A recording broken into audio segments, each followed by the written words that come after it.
오늘은 하나님 마음에 합한 사람이라는 제목으로 하나님 말씀 전하겠습니다. 여러분, 바다를 떠다니는 이 배를 보면 여러 종류의 배가 있죠. 유람선도 있고 구조선도 있습니다. 그런데 교회를 배에 비유하면 유람선이 아니라 구조선이다, 그렇게 볼 수 있습니다.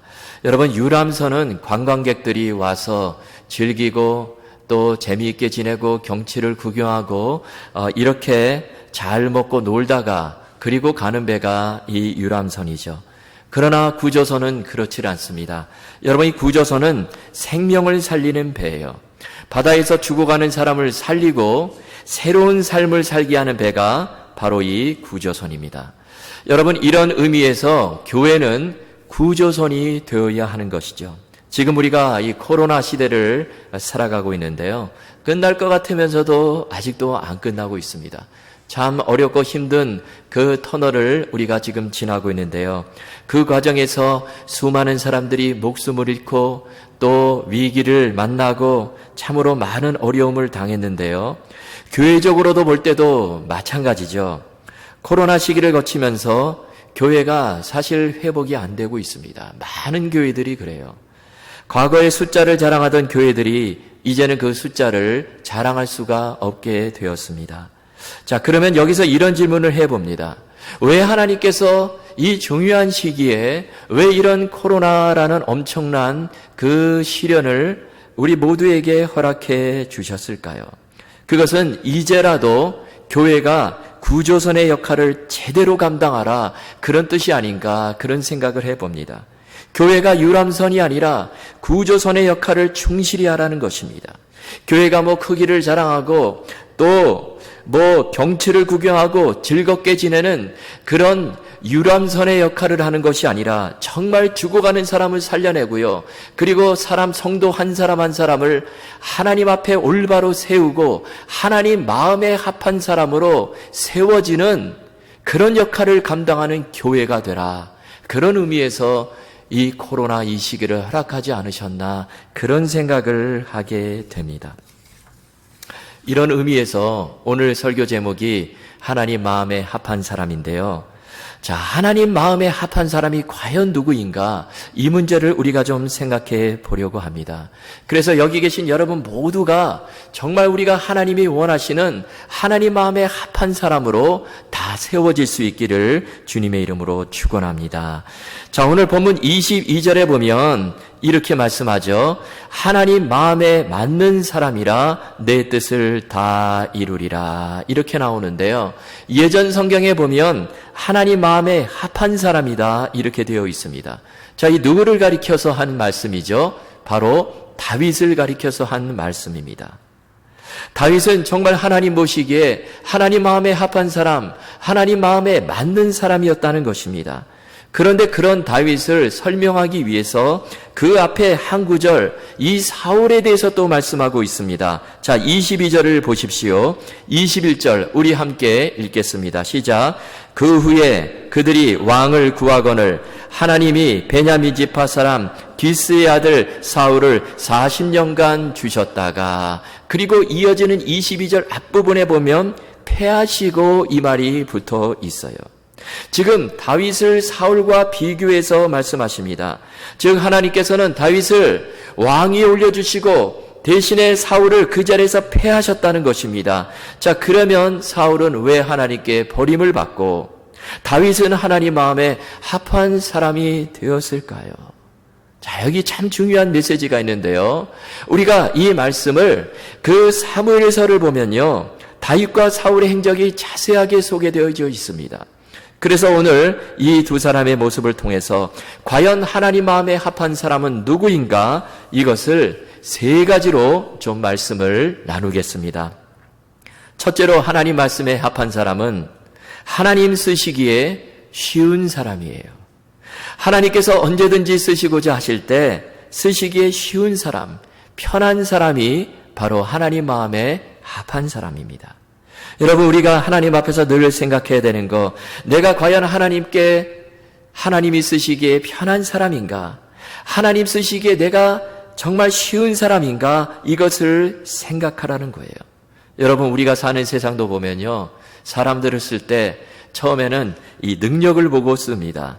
그런데요, 나중에 가면 정말 쓰임을 받으려면 편한 사람, 쉬운 사람이 결국에 계속해서 붙어 있고요, 쓰임을 받게 됩니다. 여러분, 대통령이 바뀌면 비서진을 새로 꾸미죠. 어떤 사람이 비서로 들어옵니까? 물론 처음에는 능력 있는 사람 들어와요. 그런데 정말 사랑받고 끝까지 쓰임받는 비서는 그 대통령을 편하게 해드리고 정말 무슨 말을 하든지 이렇게 쉬운 사람, 쓰기에 편한 사람이 그렇게 계속해서 사용이 되는 것입니다. 그래서 보면 이 측근들을 쓸 때가 많아요. 그래서 비서진을 꾸리거나 개각을 할 때 보면요, 돌려막기를 한다 그러죠. 쓴 사람 또 쓴다 그러고. 여러분, 왜 그럴까요? 이 세상에 사실 인재들, 능력이 많은 사람들 천지인데 왜 이렇게 쓴 사람은 또 쓰고 돌려먹기 하고 돌려막기를 하고요. 그러면서 또 비난도 받고 그러는데 왜 이렇게 할까요? 바로 쓰기에 편하기 때문에 그래요. 쓰기에 쉽기 때문에 그렇습니다. 여러분, 다윗과 사울의 결정적인 차이가 무엇일까요? 하나님 보시기에 다윗은 언제나 쓰기에 편한 사람이었습니다. 하나님께서 쓰시는데 어려움이 없어요. 다시 말하면 언제나 순종하는 사람이었다는 것입니다. 그러나 사울은 그렇지 못하죠. 사울은요, 하나님께서 쓰시려고 하는데 참 불편해요. 쉽지가 않아요. 그래서 하나님께서 결국에 사울을 왕에서 내리게 되고 다윗을 왕으로 세우시게 되는 것이죠. 예를 한 가지 든다면 다윗이 사울에게 쫓겨다닐 때 거의 10년을 그렇게 쫓겨다니는데요. 그런데 참으로 사울에게 많은 핍박과 이 어려움을 당하는데요. 그런 사울 그냥 죽여버리면 모든 위기 핍박 다 끝나버리는 것입니다. 그런데 다윗에게 그 사울을 죽일 수 있는 기회가 절호의 기회가 2번이나 찾아오죠. 정말 일생일대 절호의 기회인데, 그런데 한 번이 언제입니까? 다윗을 추종하는 그 일행들이요, 굴 속에 들어가 있어요. 저 굴 깊은 곳에 들어가 있는데 그때 마침 사울이 용변을 보기 위해서 굴로 들어오는 거예요. 혼자 들어와요. 이때 다윗의 신하가 뭐라고 그럽니까? 이것은 하나님께서 주신 절호의 기회니까 당장 죽여버립시다. 이것은 하나님의 뜻입니다. 이렇게 말해요. 자, 그런데 다윗이 어떻게 하죠? 죽이지를 않아요. 그때 죽이면 겉으로 볼 때 모든 어려움, 핍박 다 끝날 수 있어요. 그러나 그렇게 하지 않습니다. 그렇게 한 이유가 무엇일까요? 바로 내가 손을 들어 여호와의 기름 부음을 받은 사람을 치는 것은 하나님께서 금하셨다. 이 이유 때문에 그렇게 한 것이죠. 사울이 왕으로 하나님의 기름 부음을 받았기에 죽일 수 없다라는 것입니다. 다윗은 하나님께서 노하시면 그 선을 절대로 넘지를 않았어요. 이렇게 되니까 하나님 쓰시기에 얼마나 편하겠습니까? 오늘 본문에 다윗을 가리켜 하나님 마음에 맞는 사람이다, 이렇게 기록을 하는데요. 여기 맞는으로 번역된 그 헬라어가 카타라는 단어인데요. 이 단어의 원래 뜻이 뭐냐면 누구의 뒤를 쫓다, 무엇을 따르다, 그런 의미가 있습니다. 그래서 내 마음에 맞는 사람이다, 이 말은 내 마음을 뒤따르는 사람이다, 그런 뜻이에요. 즉 다윗은요, 하나님의 마음을 알고 그분의 마음을 거스르지 않았을 뿐만 아니라 하나님의 뜻, 하나님의 마음을 절대로 앞서가지 않고 언제나 뒤에서 따라갔다라는 말씀이에요. 이렇게 되니까 다윗 하나님 마음에 들지 않을 수가 없는 것입니다. 그런데요, 이것은 다윗이 왕이 된 이후에도 그대로 유지가 됩니다. 왕이 되기 전에는 다윗이 그래도 의지할 것이 없으니까 왕도 아닌데 핍박을 받고 지금 지내는데요. 그렇게 되니까 하나님 의지할 수 있습니다. 그러나 다윗이 왕위에 올라섰습니다. 최고의 권력자 위치에 올라섰어요. 그런데도 다윗은 이런 태도를 그대로 유지하는 거예요. 예를 또 한 가지 들면 다윗이 하나님의 성전을 짓고자 하는데 모든 재료를 다 준비하고 이제 하나님의 그 귀한 성전을 건축하려고 하는데 하나님이 너는 안 된다 말씀하세요. 그런데 사실 이것은요, 순종하기가 쉬운 것이 아닙니다. 다윗은 지금 왕이에요. 예전하고 지금 형편이 달라졌습니다. 엄청난 힘과 권력을 갖고 있어요. 이 세상에서 다윗만큼 높은 사람이 없습니다. 못할 것이 없고 거칠 것이 없는 사람이에요. 이렇게 되면 자기 마음대로 성전 지어버릴 수 있습니다.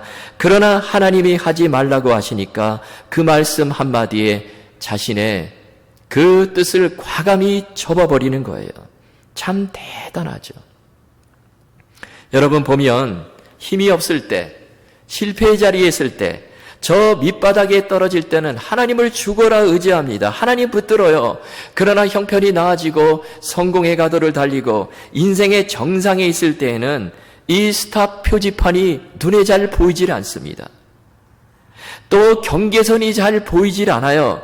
그래서 우리 마음대로 그렇게 할 때가 있죠. 여러분, 이것은 힘을 가진 사람들이 받는 유혹입니다. 그러나 다윗은 그렇게 하지 않았어요.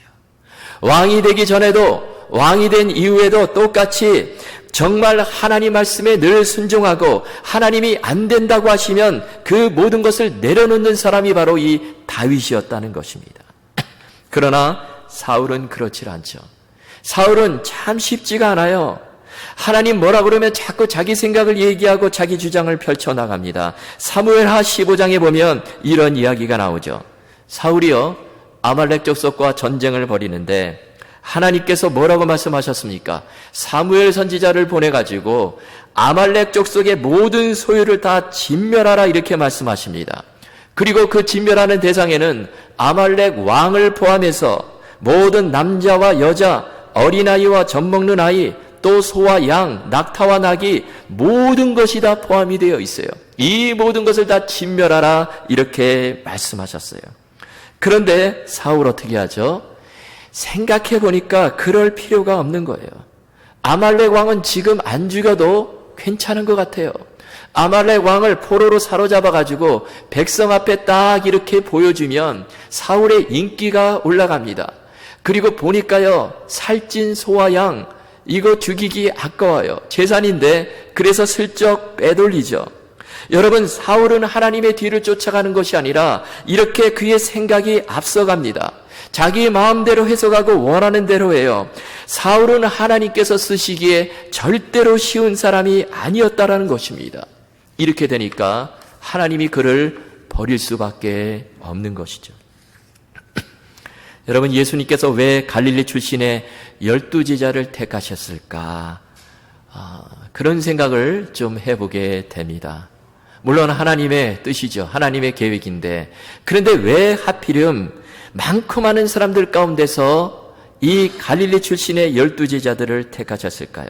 생각해 보니까 그 답은 우리 예수님께서 쓰시기에 그래도 편한 사람들이었다는 거예요. 쉬운 사람들이었다는 것입니다. 여러분, 당시에 배우고 똑똑하고 아주 정말 이 세상에서 추앙을 받고 그런 사람들이 있었죠. 바리새인 서기관들, 이 사람들이 있었는데 예수님께서 그들을 택하시면 더 좋았을 텐데 그런 생각을 할 수 있어요. 그런데 그 사람들은 쓰임을 받지 못해요. 왜 그렇죠? 그들은 주님이 쓰시기에 쉬운 사람이 아니었기 때문에 그렇습니다. 아니, 쉽지 않은 정도가 아니라 어떻게 해서든지 주님을 비판하고 넘어뜨리려고 하죠. 그러나 예수님께서 선택하신 제자들은 어부였어요. 배운 것도 없고 하루하루를 정말 힘들게 살아갑니다. 그러나 그들은 주님 쓰시기에 편한 사람, 쉬운 사람들이었다는 거예요. 그래서 예수님께서 그들을 제자로 부르셨을 때 어떻게 반응을 하죠? 한 명도 주님의 그 부르심을 거절한 사람이 없어요. 배와 그물을 버리고 주님을 쫓아가고 심지어는 아버지까지 버리고 주님을 쫓아가는 것입니다. 그랬을 때 그들이 주님께 크게 쓰임을 받게 되는 것이죠. 여러분, 저와 여러분은 어떤 사람입니까? 하나님께서 쓰시기에 쉬운 사람입니까? 아니면 어려운 사람입니까? 하나님 쓰시기에 편한 사람입니까? 아니면 불편한 사람입니까? 여러분, 우리 주님께서 우리를 부르실 때 언제나 주님 저를 사용하여 주십시오. 이렇게 순종하는 사람, 주님께서 쓰시기에 쉬운 사람, 편한 사람들이 다 되셔서 우리 끝까지 주님께 쓰임받는 저와 여러분 다 되실 수 있기를 주님의 이름으로 축원합니다. 둘째로 하나님 마음에 합한 사람은 자신의 잘못을 깨닫고 회개할 줄 아는 사람이에요. 자, 다윗은 하나님 마음에 합한 사람, 하나님 쓰시기에 쉬운 사람, 편한 사람이었죠. 그런데 그런 다윗도 넘어질 때가 있었습니다. 아니, 넘어진 정도가 아니라 정말 큰 죄악을 저질렀죠. 무슨 죄악을 저질렀습니까? 일생일대 정말 씻을 수 없는 그런 죄악을 저질렀는데, 그것은 바로 다른 사람의 아내, 우리아의 아내 밧세바와 간음을 하고, 또 그 사실을 은폐하려다가 안 되니까 그 충직한 신하 우리아를 전쟁의 최전선에 보내가지고 맞아 죽게 하는 끔찍한 죄를 범했어요.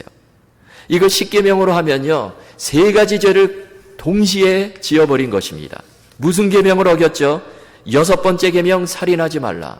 그리고 7번째 계명 간음하지 말라. 그리고 마지막 10번째 계명 내 이웃의 집을 탐내지 말라.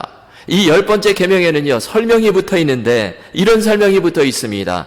내 이웃의 아내나 그의 남종이나 그의 여종이나 그의 소나 그의 낙이나 무릇 내 이웃의 소유를 탐내지 말라.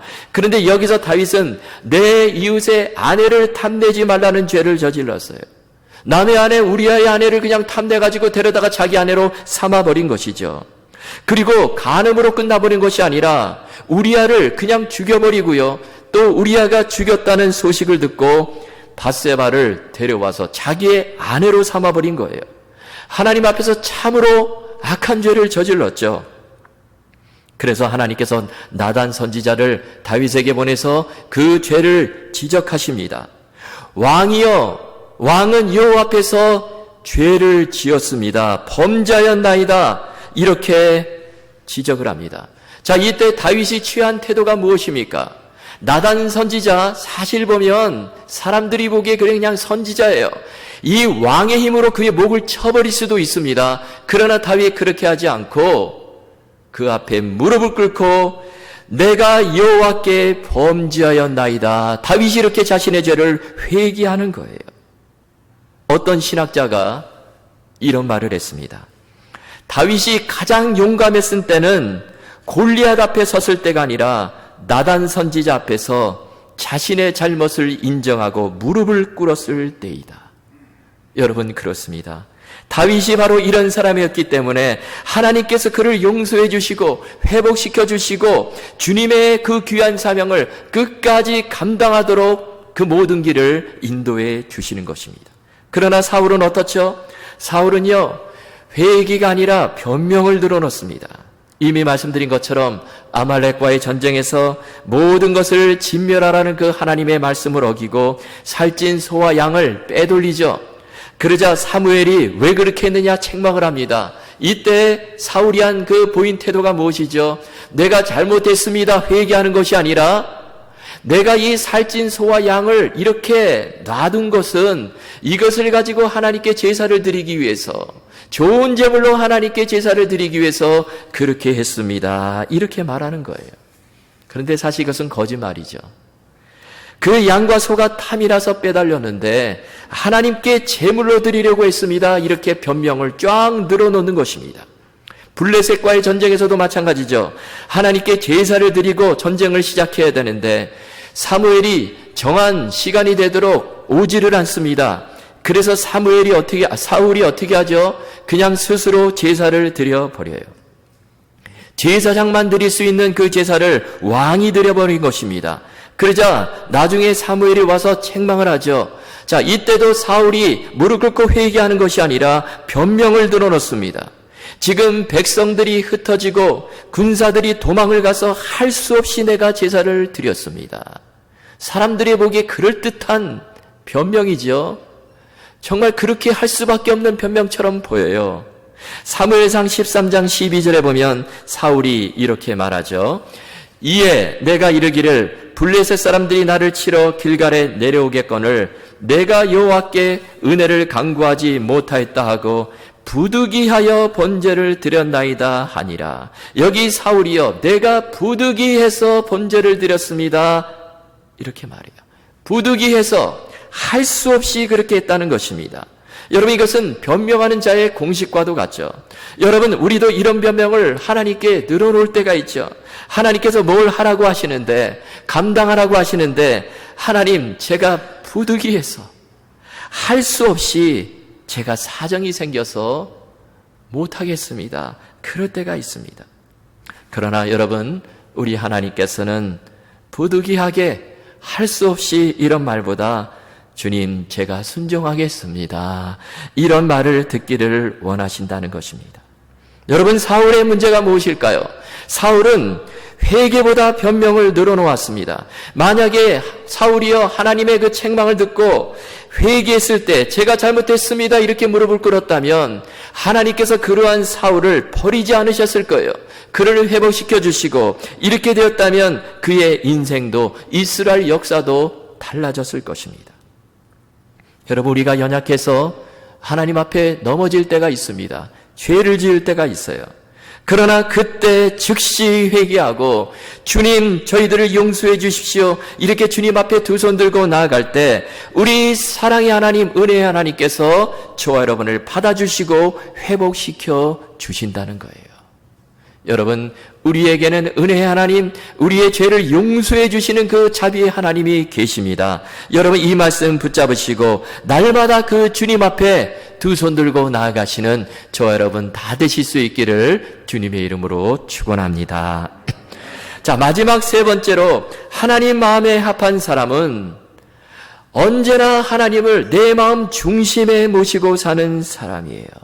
자, 이렇게 되니까 하나님을 날마다 찾을 수밖에 없죠. 위급한 순간에도, 위기의 순간에도 하나님을 찾게 되는 것입니다. 다윗과 사울은 묵상에서 갈렸다, 이런 글을 제가 본 적이 있습니다. 다윗과 사울은요 모두 이스라엘의 왕이었죠. 그러나 그 두 사람은 전혀 다른 왕이 되었습니다. 한 사람은 폭군이 되어버렸고 또 한 사람은 성군이 되었습니다. 자, 이 두 사람의 차이가 무엇일까요? 그것은 바로 이 묵상의 차이라는 것입니다.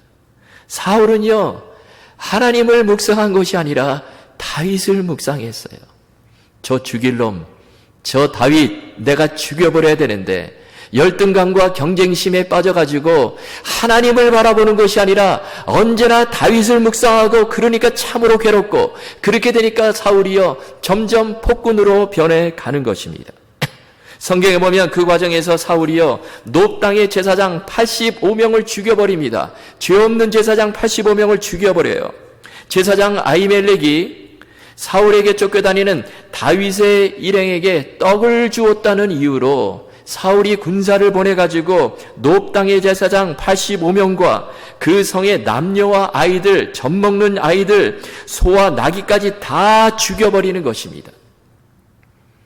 하나님을 묵상하는 것이 아니라 다윗을 묵상했을 때 사울이요 이런 폭군이 되어가는 거예요.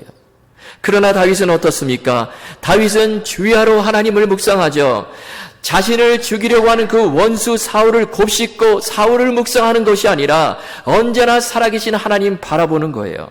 그래서 시편 16편 6편 8절에 보면 다윗이 이런 고백을 하죠. 우리 함께 읽겠습니다. 시작. 내가 여호와를 항상 내 앞에 모심이여 그가 나의 오른쪽에 계심으로 내가 흔들리지 아니하리로다. 다윗이여 위대한 고백인데 내가 여호와를 항상 언제나 매 순간 내 앞에 모십니다. 이렇게 고백한 거예요. 하나님을 내 앞에 모셨다는 것은 하나님을 언제나 묵상하고 생각하고 내 마음 중심 가운데 모셨다는 뜻이에요. 이렇게 되니까 정말 위급한 순간에도 다윗이 흔들리지 않게 되는 것입니다. 사무엘상 30장에 보면 다윗에게 큰 위기가 찾아오죠. 다윗과 그의 일행이요 이 시글락에 머물다가 한 사흘 정도 그곳을 비우게 됩니다. 그런데 그 틈을 타서 아말렉 사람들이 쳐들어와 가지고요 그 시글락성을 불살라버려요. 그리고 다윗을 따르던 사람들의 아내와 자녀들을 다 사로잡아 버립니다. 그 안에는 다윗의 두 아내도 포함이 되어 있어요. 얼마나 기가 막힌 일이 벌어졌습니까? 지금 다윗과 일행이요 돌아와 보니까 그냥 아내들이 다 잡혀가고 자녀들도 다 잡혀가 버린 거예요. 다윗의 두 아내도 다 잡혀가 버렸습니다. 이렇게 되니까 다윗의 사람들이요, 너무 속이 상해가지고 어떻게 합니까? 돌을 들어가지고 다윗을 치려고 해요. 자, 이때 다윗이 어떻게 하죠? 사무엘상 30장 6절에 보니까 이렇게 말씀합니다. 백성들이 자녀들 때문에 마음이 슬퍼서 다윗을 돌로 치자 하니 다윗이 크게 다급하였으나 그의 하나님 여호와를 힘입고 용기를 얻었더라. 여러분, 이것은요, 평소에 다윗이 이런 훈련이 되어 있기 때문에 그것이 가능한 거예요. 정말 지금 위급한 순간이죠. 아내도 다 잡혀가고 자녀들 다 잡혀갔는데 정말 허둥지둥하고 정말 정신을 못 차릴 수 있는 그런 상황인데, 그러나 그때 다윗이 한 것은 하나님으로 인해서 힘을 얻었다는 거예요. 다윗은 하나님을 묵상하고 하나님을 의지하고 하나님을 바라보고 힘을 얻었다는 것입니다. 하나님 보시기에 다윗 얼마나 기특하고 사랑스러운지 몰라요. 어느 목사님이요, 잠시 딸을 대신해서 이 손자를 돌보아야 될 그런 상황이 생겼습니다. 딸이 있었는데 딸이 학위 문제로 이제 미국에 가게 됐어요. 그래가지고 이 9개월 된 손자를 이 목사님이 돌보는 거예요. 근데 이 목사님이 이제 그 손자와 함께 이제 방에 있는데요, 너무 졸려가지고 잠깐 누워서 이렇게 좀 잠이 들었는데요. 그런데 잠 깨려보니까 얼굴에 뭔가 자꾸 와서 닿는 거예요. 그래서 눈을 떠보니까 손자가 와서요, 자기 얼굴을 할아버지 목사님 얼굴에다가 막 이렇게 비비고 있는 거예요. 그래서 목사님이 가만히 있었습니다. 자는 척하며 가만히 있었더니 이 얼굴을 비비던 아이가요, 또 엉금엉금 기어서 또 가서 저쪽에서 놉니다. 노는데 또 할아버지 쪽을 실끔 쳐다보더니 또 와서 자기 얼굴을 그 할아버지 목사님 얼굴에다가 비비는 거예요. 이것을요, 한 7, 8번을 하더라는 것입니다. 그 순간 이 목사님이 그 손주가 얼마나 예쁜지 그 손주에게 그만 홀딱 빠져버렸습니다. 내가 저 아이를 위해서라면 내가 못할 것이 없다, 그런 생각이 들더라는 거예요. 그러면서 이 목사님께서 한 가지 중요한 사실을 깨닫게 되었는데, 그것은 바로 우리가 하나님께 이렇게 하면 되겠구나, 그런 생각이 들더라는 거예요. 손자가 할아버지를 찾아와서 계속해서 얼굴을 비비듯이 우리도 하나님을 매 순간 찾고 정말 하나님을 친밀하게 대하고, 하나님 사랑합니다, 하나님 없이는 내가 한순간도 살 수 없습니다, 그렇게 하나님을 언제나 찾는다면 하나님이 우리를 얼마나 사랑하시고 예뻐하실까, 그런 생각을 했다는 것입니다. 그리고 그 아이는요, 할아버지가 옆에 있으니까요, 수시로 얼굴을 비비니까, 할아버지 얼굴을 수시로 와서 비비니까 마음이 얼마나 평안하겠어요. 그러니까 그냥 마음대로 노는 것입니다. 여러분, 사울은 보면 늘 불안한 삶을 살았어요. 왕이었음에도 불구하고 언제나 불안한 삶을 살았습니다. 그래서 사울은요, 누군가가 나를 죽일지 모른다는 생각에 늘 한 손에는 창을 들고 그리고 뒤에는 벽을 등지고 있었어요. 벽을 등지고 있으면 누가 등 뒤에 올 수가 없기 때문에, 그래서 창을 들고 자세가 항상 벽을 등지고 이렇게 있었습니다. 그러나 그렇다고 해서 마음이 평안한 것이 아니죠. 사울은요, 하나님을 찾지 않고 하나님을 의지하지 않았기 때문에 내가 나를 지키려고 하는 그런 인생을 살았기에 벽에 등을 대고 손에 아무리 창을 들고 있어도 늘 불안한 인생을 살 수밖에 없었다는 것입니다. 그런데 다윗은요, 그 앞에서 수금을 탑니다. 그렇게 창을 들고 자신을 죽이려는 사울 앞에서 수금을 타고 노래를 해요. 여러분, 다윗이 어떻게 이렇게 할 수 있었을까요? 그것은 그 순간에도 살아계신 하나님께서 나와 함께 하심을 믿었기 때문입니다. 그래서 이런 위대한 고백을 하죠. 내가 사망의 음침한 골짜기로 다닐지라도 해를 두려워하지 않을 것은 주께서 나와 함께 하심이라. 여러분, 이러한 다윗, 하나님께서 어찌 마음에 들지 않으셨겠습니까? 여러분, 하나님은 지금도 하나님 마음에 합한 사람을 찾으세요. 그 사람을 찾으십니다. 오늘 본문 22절 중반부터 보시면 이렇게 말씀하죠. 내가 이새의 아들 다윗을 만나니 내 마음에 맞는 사람이라 내 뜻을 다 이루리라 하시더니, 여기 내가 다윗을 만나니, 이 만나다라는 단어를 사용했는데요, 이 단어가 헬라어로 휴론이라고 하는 단어입니다. 그 뜻이 내가 발견했다라는 뜻이에요. 그런데 그냥 발견했다는 뜻이 아닙니다. 이 단어가 마태복음 13장 44절에 보면 똑같은 단어가 쓰였는데요, 어떤 구절입니까? 거기 보시면 천국은 마치 밭에 감추인 보화와 같으니 사람이 이리 이를 발견한 후 숨겨두고 기뻐하여 돌아가서 자기의 소유를 다 팔아 그 밭을 샀느니라. 어떤 사람이요, 밭에 감추어진 보화를 발견하다 할 때 그 단어가 바로 이 휴론이라고 하는 단어예요. 그냥 보화가 아니죠. 내 전 재산을 다 팔아 그 보화가 묻혀있는 밭을 통째로 살 정도로 너무나 귀한 보화인데, 그런데 그 보화를 발견했다라는 거예요. 그런데 마찬가지로 하나님께서 지금 다윗을 그렇게 발견했다는 것입니다. 보물과 같은 존재로 하나님께서 다윗을 찾아내셨다라는 거예요. 그리고 그런 다윗을 이스라엘의 왕으로 올려주시고 사용하시는 것입니다. 정말 무명이었던 다윗, 들에서 양을 치던 목동이었던 그 소년 다윗, 그 다윗을 하나님께서 발견하시고 찾아내시고 그를 왕으로 사용해 주시고 이스라엘 나라를 든든하게 반석 위에 세워 주셨다는 거예요. 여러분, 이렇게 다윗이 하나님께 발견된 이유가 무엇일까요? 그 이유는 하나님께서 쓰시기에 쉬운 사람이었고, 또 다윗은 마음을 찢으며 회개할 줄 아는 사람이었고, 그리고 어떤 형편에 있든지 하나님을 내 마음 중심에 모시고 살았기에 하나님은 그런 다윗을 발견하시고 찾아내시고 그를 높이 들어 사용하시는 것입니다. 여러분, 내가 어느 위치에 있는가, 그것이 중요한 것이 아니라 내가 정말 하나님 마음에 합한 사람이 되는 것이 중요합니다. 여러분, 이 말씀 붙잡으시고 우리 모두 하나님 마음에 드는 사람들이 되셔서 하나님께서 주목하시고 하나님께 발견이 되시고 우리 모두 하나님께 귀하게 쓰임받는 그런 축복의 인생을 사실 수 있기를 주님의 이름으로 축원합니다.